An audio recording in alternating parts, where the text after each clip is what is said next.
முடிச்சுன்னு சொன்னால் தாவீதுக்குள்ள பரிசுத்த ஆவியானவருடைய அபிஷேகம். 1 சாமுவேலின் புஸ்தகம் 16வது அதிகாரம் 13வது வசனம். அப்பொழுது சாமுவேல் எடுத்து அபிஷேகம் பண்ணினார்.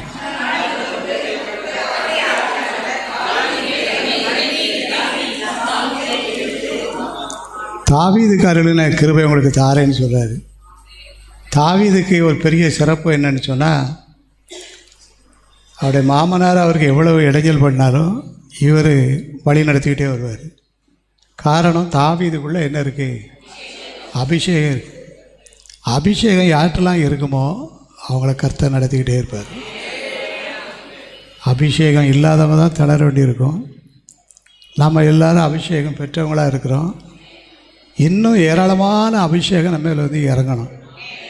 இப்போ தாவீது மேலே வைத்த கிருபை என்னன்னு சொன்னால் பரிசுத்த ஆவியானவருடைய அபிஷேகம். அந்த அபிஷேகம் இருந்ததுனால என்ன நடந்துச்சுன்னு சொன்னால், ஜனங்கள் சொல்கிறாங்க, உங்கள் மாமாவாகிய சவுல் ராஜாவாக இருக்கும்போது நீங்கள் தான் என்னை நடத்திட்டு போனீங்க அப்படிங்க. உங்களுக்கும் எனக்கும் பெரிய பொறுப்பு ஆண்டவர் தரப்போகிறாரு. அந்த பொறுப்பை எப்படி நம்ம நிறைவேற்றி முடிக்கணும் அப்படின்னா, அபிஷேகம் தான் அதை செய்யணும். அப்போ நம்ம அபிஷேகத்தை கேட்டு பெற்றுக்கொண்டால் புதிய பொறுப்புகள், புதிய கிருபைகள், புதிய வரங்கள், புதிய வல்லமைகள் நமக்கு கிடைக்கும். அப்போ நம்ம எதை பெற்றுக்கொள்ளணும்? அபிஷேகத்தை பெற்றுக்கொள்ளணும். அபிஷேகம் தாவீது மேல் வைத்த கிருபை, வந்த கிருபை. நம்ம எல்லாம் ஜெபம் பண்ணுவோமா?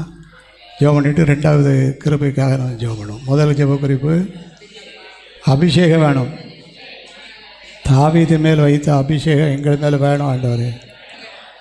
எல்லாம் விசுவாசத்தோடு ஜெபம் பண்ணுவோம். சத்தமாக ஜெபம் பண்ணுவோம். நல்லா ஜெபம் பண்ணுவோம்.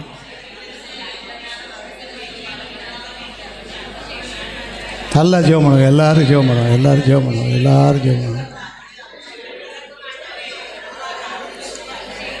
தாவீது மேலே அபிஷேகம் இருந்ததுனால ராஜாவாக வர்றதுக்கு முன்னாலே ராஜா மாதிரியே எல்லா காரியத்தையும் செய்தார்.